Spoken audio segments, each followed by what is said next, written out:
بسم اللہ الرحمن الرحیم، السلام علیکم۔ میں ہوں سبی کاظمی، آپ دیکھ رہے ہیں فیس بک اور یوٹیوب۔ 11 مارچ کا یہ دوسرا ویلاگ آپ کے سامنے انتہائی اہم اپڈیٹس اور خبریں۔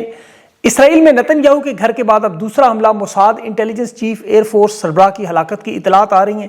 عراق میں امریکی مرکز بھی تباہ، اور وہاں ایرانی جو اس وقت حملے ہو رہے ہیں بینک کے بعد غیر ملکی کمپنیوں کو نشانہ بنانے کا جدید جنگ کا ایک نیا طریقہ کار ایران نے شروع کیا۔ ابنائے حرمز پاکستان کے لیے کھولنے سے انکار اور ٹرمپ بورڈ آف پیس بننے کا حصہ بننے کے اثرات سامنے آ رہے ہیں، اور بنگلہ دیش اور چین کو البتہ اس کی اجازت آج مل گئی، اور بڑے خطرناک بیانات پاکستان کی طرف سے۔ کوئی ملک بھی خطے میں امریکہ کو اڈے دینے پر تیار کیوں نہیں؟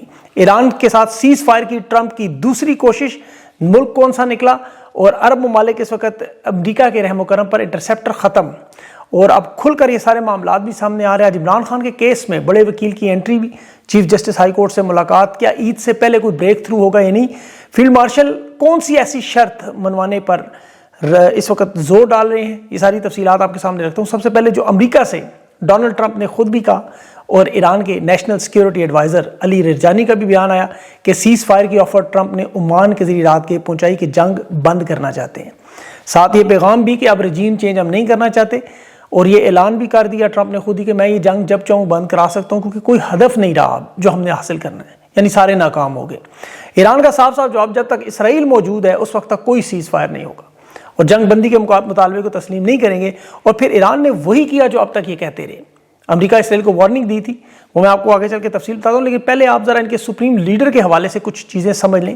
یہ 56 سالہ جو مجتبیٰ خامنائی صاحب ہیں، ان کی شہادت کے بعد جو سپریم لیڈر کی شہادت کے بعد بنے، ان کی موت کے نعرے لگانے والے مظاہرین آج ان کے زندہ باد کے نعرے لگا رہے ہیں۔ یہ کیونکہ سپریم لیڈر نہیں ہے، صرف سیاسی لڑائی میں آپ کو پتا ہے زخمی ویٹرن ہے، فوجی ہیں، اور ایک سے زیادہ مرتبہ یہ بات سامنے آئی ٹرمپ کی طرف سے کہ میں نے قبول نہیں کروں گا، ناقابل قبول ہیں۔ ان کی ابھی تک کوئی عوامی تقریر سامنے نہیں ہے، عوام میں بھی شاذ و نظر نہیں آتے، پردے کے پیچھے ہی ان کو رکھا جائے گا زیادہ عرصہ میرے خیال میں۔ اور یہ بہت سخت تغییر ہے، انہوں نے جتنے بھی اصلاحات پسند سیاسی منظرنامے میں نرم مزاج رہنما تھے وہ سارے پیچھے کر دیے، اس میں صدر مسعود پزشکیان بھی شامل ہیں۔ اور ایران میں دو اس وقت اہم شخصیات ہیں جو پاسداران انقلاب سے جڑی ہوئی ہیں، ایک مجتبیٰ خامنائی ہیں اور دوسرے نیشنل سیکورٹی ایڈوائزر علی لاریجانی ہیں۔ ان کے ساتھ اسپیکر پارلیمنٹ بھی ہیں محمد باقر خالیاف، اب چیف جسٹس بھی ہیں اس کے ساتھ۔ اب علی خامنائی کے یاد رکھے جو دوست تھے، جو شہید سپریم لیڈر ہیں، ان کے ذریعے جو مذاکرات ہو رہے تھے وہ سارے شہید ہو چکے ہیں۔ اب مجتبیٰ خامنائی، جنہیں ولی عہد محمد بن سلمان کی طرح NRA ورژن کہا جاتا ہے، یہ ایک ایسی ابھرتی ہوئی طاقت ہے جو اس وقت پورے مشرق وسطیٰ کے ساتھ دنیا کو ہلا رہی ہے۔ آپ اس کا اندازہ اس بات سے کریں کہ روس یوکرین کی جنگ کو تقریباً 4 سال ہوئے ہیں، اس میں آپ دیکھیں کہ روس کے خلاف پیٹریوٹ ڈیفنس سسٹم نے 600 میزائل 4 سال میں لانچ کیے، جبکہ ایران کی جنگ کے پہلے 3 دنوں میں 800 میزائل لانچ کر کے ریکارڈ توڑا۔ لیکن یہ جنگ آج بھی ایران کے عین اسی منصوبے کے تحت لڑی جا رہی ہے جس کی 1979 سے تیاری ہے، یاد رکھیں، جو 16 ممالک سے لڑ کر یہ ثابت انہوں نے کیا کہ اللہ کی فوج جسے ہم سمجھتے تھے وہ ایران کی فوج ہے، جسے یہ کمزور سمجھ کے کہتے ہیں کہ 2 دن میں ہتھیار ڈال دیں گے۔ آج امریکہ اور اسرائیل دونوں کو انہوں نے نکیل بھی ڈالی، اور دوسری طرف یہ دیکھیں جسے ہم اللہ کی فوج سمجھتے رہے وہ اس وقت افغانستان میں منت ترلا کر رہے ہیں۔ ویسے بہرحال اسے چھوڑیں، ایران میں ابھی تک جو کچھ کہا ان کی ایک ایک بات پوری ہوئی۔ اس جنگ کے دوران جتنے بھی ان کے دعوے تھے اصل ثابت ہوئے۔ اب دیکھیں جو رپورٹس اسرائیل کے حوالے سے آ رہی ہیں کہ ان کے ایئر فورس کے سربراہ، خفیہ ایجنسی موساد کا سربراہ، ان کا موساد کا دفتر، اسرائیل کے وزیر خزانہ کا بیٹا، موساد کے شام کا جو مشیر بھی ہے، اس کے ساتھ ان کے جو لبنان، شام، عراق اور ایران میں ایجنٹس گرفتار بھی ہوئے، اور 9 ٹی وی چینلز میں سے 6 پر حملے، 13 شہروں کو اسرائیل نے نشانہ بنایا، وہاں 23 اسپتال البتہ چھوڑ دیے، یہ ذہن میں رکھیے گا، اور 3000 عمارتوں پر حملے اور 1500 گاڑیاں۔ یہ وہ تمام فگرز اور معلومات ہیں جو امریکہ اور مغربی میڈیا پہ نہیں ملتی۔ یہ اوپن سورس انفارمیشن کے اکاؤنٹس ہیں جنہیں دھڑا دھڑ بین بھی کیا جا رہا ہے۔ عرب امارات ہو، بحرین ہو، کویت ہو، سعودی عرب، جہاں بھی اس طرح کی معلومات شہری گراؤنڈز پر دے رہے ہیں یا اسرائیل کے حوالے سے دے رہے ہیں بھارتی، انہیں بھی بلکہ گرفتار کیا جاتا ہے، یہ معلومات چھپائی جاتی ہیں۔ اب دیکھیں 30 کلومیٹر کی پٹی ہے وہاں ابنائے حرمز میں، ایک جہاز امریکی نہیں گزر سکتا۔ انہوں نے برطانیہ سے بھی اڈے لیے، رومانیہ سے بھی اڈے مانگے جا رہے ہیں، اور کوئی اڈے دینے پر تیار نہیں۔ بیری بیڑا ہیری ٹرومین ابھی بھی ابنائے حرمز پر پھنسا ہوا ہے، اور جو ایران کا جو دعویٰ تھا کہ ابنائے حرمز کی یہاں کسی بحری جہاز کو نہیں گزرنے دیں گے وہ بالکل درست ثابت ہوا۔ 3 کمرشل جہازوں نے کوشش کی، ایران نے حملے کیے ابنائے حرمز پر، اس میں ایک برطانیہ کا، ایک امریکہ کا جنہیں شدید نقصان پہنچا، اور ایک تھائی لینڈ کا جو ان کی رجسٹرڈ کمپنی کا سب سے بڑا جہاز ہے وہ مکمل تباہ. اس کے عملے کے 20 اراکین کو نکال لیا گیا لیکن جہاز تباہ ہو چکا ہے. یہ ایران کی وارننگ کے باوجود وہاں سے نکلنے کی کوشش کر رہے تھے اور یہ ایران نے باقاعدہ اسرائیل اور اس کے اتحادیوں کو وارننگ دی تھی کہ ابنائے حرمس سے آپ 1 لیٹر تیل نہیں نکال سکتے. اور اب یہ جو حملے ہوئے ہیں ایران کے سے دنیا کی شپنگ انڈسٹری مکمل طور پر بند ہوئی ہے. اس کے نقصانات دیکھیں کہ سب سے بڑا نقصان وہ جو سیمی کنڈکٹرز تھے جن سے موبائل فون آرٹیفیشل انٹیلیجنس بنتی ہے وہ رکے ہیں. یعنی پتھر کے دور میں یہ دنیا کی 2 بڑی کمپنیاں سیمسنگ اور SK ہائنکس انہوں نے اعلان کیا ابھی کہ ان کے جو شپ بیلجیم سے ابنائے حرمس سے گزرتے تھے انہیں روک لیا گیا. اب یاد رکھیں جو سیمی کنڈکٹر بنتے ہیں یہ جنوبی کوریا کے 60% دنیا کی اکانومی میں آرٹیفیشل انٹیلیجنس میں کام آتے ہیں. ٹیسلا کی جو نئی گاڑیاں ان میں آتے ہیں, ایپل کے موبائل فون میں آتے ہیں, آرٹیفیشل انٹیلیجنس کے ڈاٹا سینٹر میں ہے, کمپیوٹر کے آپ کو پتہ ہے کارڈز میں, کلاؤڈ سرورز میں, اسمارٹ ڈیوائسز میں, سب کچھ اس میں استعمال ہوتا ہے. اور یہ بنتا ہے $600 ارب. یہ کورونا کے دنوں سے ہونے والے نقصانات سے بھی زیادہ بتایا جا رہا ہے. اور اس میں ایران کو ابھی تک 1 میزائل مارنے کی ضرورت نہیں پڑی. یہ ذہن میں رکھیں. یہ جو آرٹیفیشل انٹیلیجنس کی لڑائی ہے یاد رکھیں امریکہ اور چین کی سب سے بڑی لڑائی تھی جو $2 کھرب کی بنتی ہے. تو چین تو بنا 1 میزائل فائر کی بھی لڑائی جیت گیا اور چین کا تیل ابنائے حرمس سے خیر و عافیت سے گزر بھی رہا ہے اور انہیں سر میں لگانے کے لیے تیل بھی نہیں مل رہا. مطلب مذاق کر رہا ہوں, یہ تیل تو سر میں نہیں لگتا لیکن پیٹرولیم کی مصنوعات اس سے بنتی ہیں. پیٹرول, ڈیزل, کھاد کے اندر جو استعمال ہونے والے کیمیکلز ہیں, جہازوں میں جو ڈالا جاتا ہے, دفاع کے لیے استعمال ہونے والے جتنے بھی کیمیکلز ہیں. اب یہاں یاد رکھیں ابنائے حرمس کی شروعات بھی ایران نے نہیں کی. ایران کی وہاں بحری ایمبولنس نے ابنائے حرمس پہ اپنے زخمیوں کو اٹھانے کی کوشش کی جو ان پر وہاں حملہ ہوا تھا بندر عباس میں. وہاں ان کے اوپر جب حملہ ہوا اس کے بعد پھر ایران نے 3 جہاز تباہ کیے. اب ابنائے حرمس میں ایران نے 2025 میں یاد رکھیں انڈر گراؤنڈ ایک میلوں پھیلی سرنگ کی ایک ویڈیو جاری کی تھی. آج وہ ویڈیو امریکہ اور اسرائیل کو سمجھ آئی کہ اس میں وہ تمام ازدر نامی کشتیاں موجود تھیں جن پر کہ اینٹی شپ میزائل ہیں. اور یہ انہوں نے امریکہ کو ایسے ہی دھوکہ دیا کہ نیوی کے جہاز کھڑے کر دیے اور وہ سانچے امریکہ تباہ کر کے خوش ہو گیا کہ ہم نے ایران کی نیوی ختم کر دی. اب انہیں یہ نہیں پتا تھا کہ اصل تیاری یہ زیر زمین ہو رہی ہے. ایران نے بارودی سرنگوں کا پورا نیٹ ورک ابنائے حرمس میں پھیلایا ہوا ہے اور ازدر نامی یہ 16 کشتیاں ابنائے حرمس پر بارودی سرنگیں بچھاتے ہوئے ابھی ان کے اپنے انٹیلیجنس ریڈار میں سیٹلائٹ میں تصویریں آ چکی ہیں. تقریباً یہ 6 درجن کے قریب میزائل بنتے ہیں جو زیر زمین انہوں نے لگائے ہیں. یعنی یہاں سے کوئی شپ گزرنے کی جرت نہیں کر سکتا. تو امریکہ نے تو دعویٰ کیا تھا کہ ہماری نیوی یہاں سے جہازوں کو محفوظ راستہ دے گی اور ابھی یہ 34 کلومیٹر کی تنگ ترین وادی میں گھسنے کی جرت نہیں کر رہی. اسے چوکنگ پوائنٹ قرار دیا جا رہا ہے. امریکہ کی نیوی کو تو جتنی بھی شپنگ کمپنیاں درخواست دے رہی ہیں کہ ہمیں یہاں سے نکالیں وہ مسترد کر رہے ہیں کہ ہمیں اپنی جانب جائیں آپ کی بجائیں. اور سعودی عرب کے دیکھیں آپ آرامکو کے چیف نے یہ درخواست کی ایران سے کہ یہاں سے ہمیں گزرنے دیں. تو یہ ہمارا بقا کا مسئلہ ایران نے کہا نہیں, کوئی درخواست نہیں مانی جائے گی. 400 ملین بیرل تیل اس وقت جو اسٹریٹجک ریزرو کے طور پر ان ممالک نے رکھا ہے اب وہ انہیں جاری کرنا پڑ رہا ہے.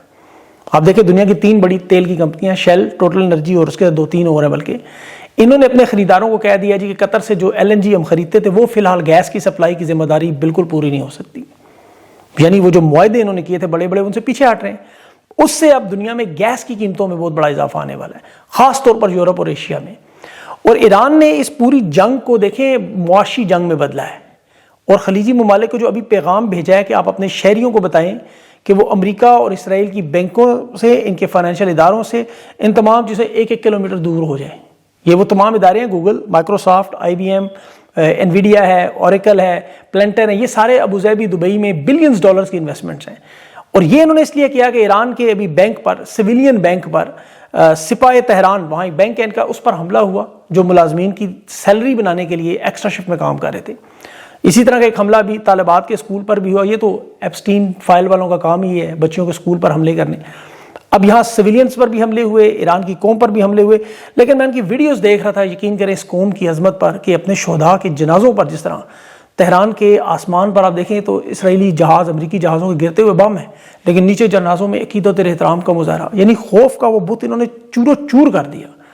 ابھی بنگلہ دیش کو ایران نے محفوظ راستہ دیا ہے ابنائے حرمس سے. انہوں نے درخواست کی اور اجازت مانگی اور ایران نے 28 فروری سے اب تک چین کو صرف 11 ملین تیل ابنائے حرمس سے گزرنے دیا ہے, 11 ملین بیرل. اور یہ اس بات کا ثبوت ہے کہ چین کے ساتھ اور روس کے ساتھ جو ان کے تعلقات ہیں وہ ہتھیاروں کی اور تیل کی یہ ساری مدد میں نظر آ رہے ہیں. روس نے یوکرین کی جنگ کا جو تجربہ تھا, ایران کے شہید ڈرون کو استعمال کرنے کے جو مشورے دیے وہ کام آئے.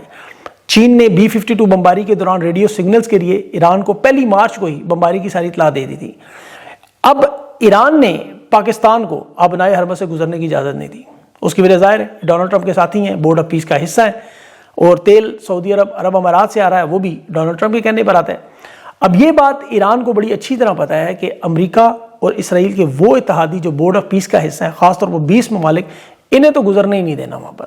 پاکستان کے ساتھ بلا شبہ تعلقات ہیں, لیکن آپ یہ دیکھ لیں کہ 12 دن کی جنگ میں ایک دفعہ بھی امریکہ کا نام لے کے ہم لوگوں کی کوئی مذمت نہیں آئی.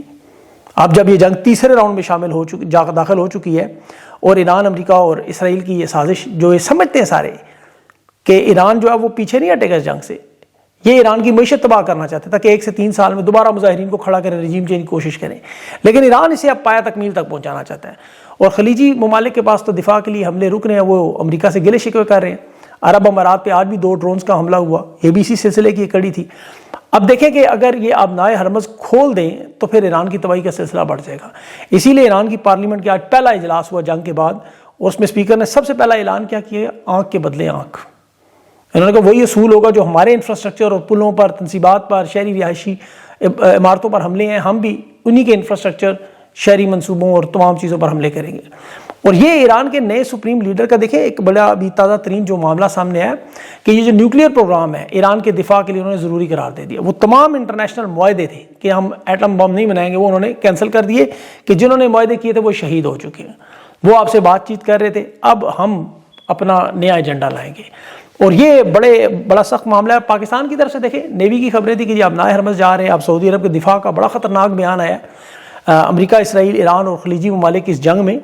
اور یہ ٹائمنگ کے حساب سے بڑا خطرناک بیان ہے کہ جہاں ایک طرف امریکہ اور اسرائیل تاریخی بمباری کر رہے ہیں, ایران کی طرف سے خلیجی ممالک پر بھی میزائل اور ڈرون حملے ہو رہے ہیں, اور دنیا کی اس وقت عالمی توانائی کی منڈی میں جو تیل کی قیمتیں ہیں وہ 85 ممالک میں 28 فروری کے بعد اضافہ, اپریل کے مہینے تک یہ بڑھ جائیں گی. اب یورپی یونین قدرتی گیس سمیت توانائی کے تمام سٹاکس پر راشن لگا رہی ہے. تو جہاں خطے میں کشیدگی کے خدشات ہیں وہاں سعودی عرب نے تیل اور ڈیزل کی فراہمی کا پاکستان سے وعدہ کر لیا. اور یہ ابھی پاکستانی اخبارات دا نیوز میں آپ آرٹیکل پڑھیں, 8 مرتبہ سعودی عرب سے قرض مانگنے کی کوشش ناکام ہوئی ہے, 8 مرتبہ. تو یہ بے بسی اور مجبوری ہے کہ یہ ایسے فیصلے ہیں جو شہباز شریف نے آپ کو پچھلے دنوں خود بتا دیا تھا کہ ہم تو اتنے کمزور ہو چکے ہیں, جب ہم سے یہ فیصلے کروائے جائیں گے ہم ماننے پر مجبور ہیں, یعنی مجبوریاں ہیں. پاکستان کو ایران کے سامنے کھڑا کرنے کی کوشش ہے اور ایران اسے بچنے کی کوشش کر رہا ہے.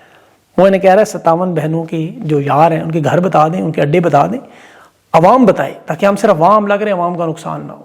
اور یہ اس وقت کھل کے ایران کے سامنے آنے کی باتیں کر رہے ہیں. بلومبرگ نے ابھی شہباز شریف کے ترجمان مشرف زیدی کے حوالے سے بیان دیا کہ سعودی عرب کی ہم ہر ممکن مدد کریں گے. یہ سوال ہی نہیں پیدا ہوتا ہم مدد نہ کریں گے کہ جی ہمارا تو ان سے دفاعی معاہدہ ہے, تاریخی فوجی اسٹریٹجک تعلقات ہیں. اب یہ دیکھیں واردات ہے کیا. خود سعودی عرب کے لوگ, ابھی سعودی عرب کے تجزیہ نگار نے خود تسلیم کیا کہ سعودی عرب, قطر, کویت اور امارات, انہیں ایران کے خلاف جنگ میں شامل کرنے کی امریکہ کی کوشش ہے کہ وہ جنگ سے نکل جائیں, پیچھے عرب ممالک اور ایران آپس میں جنگ کر کے لڑتے رہیں, یہ دونوں کو اسلحہ بھی بیچتے رہیں, اور پھر اعلان کر دیں کہ یہ جنگ امریکہ اسرائیل کی نہیں, یہ تو عربوں کی جنگ تھی. اب سعودی عرب چونکہ آپ کو پتہ ہے مسلمان دنیا میں ایک واحد بڑا ملک ہے, ایک اہم ستون ہے, ایران دوسری طرف امت مسلمہ میں. اب جس طرح سامنے آیا اسرائیل امریکہ چاہتے ہیں یہ دونوں لڑ پڑیں آپس میں. اب شہباز شریف کی ایرانی صدر سے بڑی اہم ٹیلی فونک بات چیت ہوئی, سمجھانے کی کوشش کی گئی, اور میرے خیال میں ان کی طرف سے یہی کہا کہ آپ جنگ سے دور رہیں, ہم کسی اور ملک سے اس تنازع میں پڑنے کا ارادہ نہیں رکھتے, آپ امریکہ کے اتحادی ہیں, ان کے ساتھ بیٹھے ہوئے ہیں, ٹھیک ہے, لیکن دور رہیں. اب یہ اتنا آسان نہیں. آپ کو یاد ہوگا اسرائیلی وزیر اعظم نیتن یاہو نے خود بتایا تھا کہ ایک شیعہ ملک, ایک سنی ملک کا ذکر کیا تھا اس نے. ہم تو دنیا عرب امارات اور ہندوستان سمجھتی تھی کہ وہ ایشین ملک ہے, لیکن اب سعودی عرب, پاکستان, اس سے ہم نے ایران نکل ہے. اب یہ جو سارا منصوبہ آپ دیکھیں تو اس کی کڑیوں سے کڑیاں ملائیں تو سارا معاملہ واضح ہو جائے گا. مطلب 2015 سے یہ واردات شروع ہوئی تھی, اور جب پاکستانی نژاد امریکیوں کا وفد اسرائیل کے صدر سے ملا, پھر واپس آ کے نون لیگ سے ملا, مریم نواز اور ان رہنماؤں سے, نواز شریف سے ملاقاتیں, احسن اقبال سے ملاقاتیں, آپ اس کے بعد سارا سٹرکچر دیکھتے جائیں کس طرح بنا. شہباز شریف سے روتھ چائلڈ کا خاندان ملا, خان کی حکومت گرا کے اسرائیل کے اندر احتجاج بند ہوئے, فلسطین کی مخالفت میں اسرائیلی بورڈ آف پیس میں شمولیت ہوئی, ڈونلڈ ٹرمپ کے منصوبے پر دستخط ہوئے, نیتن یاہو کی تصویریں, ویڈیوز پاکستانی میڈیا پہ چلنا شروع ہوئیں, اسرائیل کی مخالفت میں پاکستان میں نعرہ لگانے پر مقدمات. ابھی آپ کو پتا ہے 2 دن پہلے نیتن یاہو کی تصویر جلانے پر 12 لوگوں پر مقدمات ہوئے ہیں. پھر یہ جو حکومت میں موجود ہیں ان کی خفیہ ملاقاتوں کی خبریں آنا شروع ہوگی. اب چونکہ عمران خان اسرائیل کو تسلیم کرنے پر تیار نہیں تھا, جنرل باجوہ دباؤ ڈالتا رہا جو آج خود کسی کو پہچان نہیں رہا. یہ حامد میر سمیت تمام صحافیوں کے بیان ریکارڈ پر ہیں. اب اسرائیل نے چونکہ ایران پر حملہ کرنا تھا, ساری سازش تیار تھی, خان کو سائفر سے حکومت سے الگ کیا, بے گناہ جیل میں ڈالا, قید بند کیا تھا کہ ملاقاتیں نہ ہو سکیں, بیان نہ آ سکے. وائٹ ہاؤس میں یہاں لنچ ہوتے رہے, فیورٹ فیلڈ مارشل شہباز شریف کی تعریفیں, امن کا مسیحا سلوٹ مارتا رہا. نوبل امن نام کے لیے نامزد کر کے شرم الشیخ میں وہ جو بے شرمی کی گئی وہ آپ کے سامنے. اب اس دوران جو عمران خان کے ساتھ ہو رہا ہے دیکھیں, اب شرائط عمران خان کے سامنے بھی وہی رکھی جا رہی جو پہلے تھی کہ جی اسپتال منتقل کر دیں گے, آپ بس خاموش ہو جائیں. خان کہتا ہے میڈیکل ریلیف پر بھی میں جانے پر تیار نہیں ہوں. مریم نواز کا بتایا ہوا راستہ مان لے تو 3 سال کی اس قید و بند ختم ہو جائے. لیکن خان وہی کہہ رہا ہے جو ایران کر رہا ہے اس وقت. آج عمران خان کے جو کیسز عدالت میں لگے, آج عمران خان کی رہائی ہونی چاہیے تھی. اب 10ویں دفعہ 9 دفعہ جج بھاگا ہے, 9 دفعہ, کیونکہ عمران خان کی ڈیل نہیں مان رہا. سماعت کے شروع میں سلمان صفدر نے آج کہا کہ میڈیکل گراؤنڈز پر دلائل سے خان نے روکا ہوا ہے. میں میڈیکل گراؤنڈز کو بنیاد بنا کر دلائل نہیں دوں گا. اب دیکھیں عمران خان پر یہ جو ظلم و ستم 947 دنوں سے ہو رہا ہے, جس طرح یہ کیسز چل رہے ہیں عدالتوں میں, آپ کی آنکھوں کے سامنے یہ چیف جسٹس ہائی کورٹ سرفراز ڈوگر, جسے خاص طور پر عمران خان کے کیسز روکنے کے لیے لایا گیا, جسٹس آصف سے ٹرانسفر کر کے لایا گیا. 9 دفعہ انہوں نے عمران خان کا وہ کیس التوا میں ڈالا, 9 دفعہ. اور حالت یہ ہے کہ تسلیم کر رہے ہیں کہ نیب 2 نمبری کر رہا ہے, اس کے اوپر تاخیری حربے استعمال کرنے پر 1 لاکھ روپے انہوں نے جرمانہ بھی کر دیا. اندازہ کریں, مان گئے. لیکن جو سزا معطلی القادر ٹرسٹ کیس ہے اسے غیر معینہ مدت ملتوی کرنے کی کوشش. اور پھر عدلیہ کی بربادی میں اس طرح دیکھ رہا تھا اعتزاز احسن جیسا بندہ جو 2007 میں اس بدبودار عدلیہ کو بحال کروانے میں پوری تحریک لڑتا رہا. پارکنسن کی بیماری میں لرزتے جسم کانپتی آواز سے وہ 1 ملاقات 1 تاریخ مانگ رہا تھا. ان بدنام زمانہ ججز کے سامنے بتا رہا تھا کہ میرا وکالت نامہ سائن نہیں ہو رہا. اس دور میں, یہ مارشل لا میں بھی نہیں ہوا تھا. بہرحال اس حالات میں بھی آپ کو پتہ ہے وہ لڑ تو رہے ہیں. خان کے کیسز میرے خیال سارے اعتزاز احسن کو دے دینے چاہیے اور لڑائی. لیکن عمران خان کی لڑائی میں اور یہ ایران کی جنگ, اب آپ کے سامنے یہ سارا مرحلہ سامنے کہ اصل معاملہ ہے نظریے کا کہ یزید کی بیعت نہیں کرنی. جو یزید کی بیعت کرتا جائے گا وہ ایک سائڈ پہ ہو جائے گا, جو نہیں کریں گے ان کے ساتھ جنگ ہوگی. لیکن وہ کھڑے ڈٹ کے کھڑے میدان میں اور اللہ ان کی مدد کرتا ہے. آج یوم علی بھی ہے, آپ کو پتہ ہے, اور حضرت علی کی تعلیمات بھی آپ دیکھیں تو یہی تھی کہ وہ بھی ہمیشہ آپ کے سامنے پوری زندگی سامنے, ان کو پوری زندگی میں آپ کو پتہ ہے حضرت علی کو 88 جنگوں میں خراش نہیں آئی. اور پھر 21 رمضان جیسے مبارک دن, لیلۃ القدر بھی سے کہا جاتا ہے, طاق راتوں میں آتا ہے, پھر جمعے کا رمضان کا مہینہ, اور سب سے بڑی نماز فجر, اور اس میں سب سے بڑی عبادت سجدے میں حضرت علی پہ ضرب لگی. تو وہ اسی وجہ سے تھی, وہ نظریے پہ کھڑے تھے, اسی لیے انہوں نے کہا تھا کہ میں آج کامیاب ہو گیا. تو انشاءاللہ اللہ تعالیٰ حق پر کھڑے رہنے والوں کو کامیاب ضرور کرے گا. اپنا خیال رکھیں, مجھے اجازت دیں, اللہ حافظ.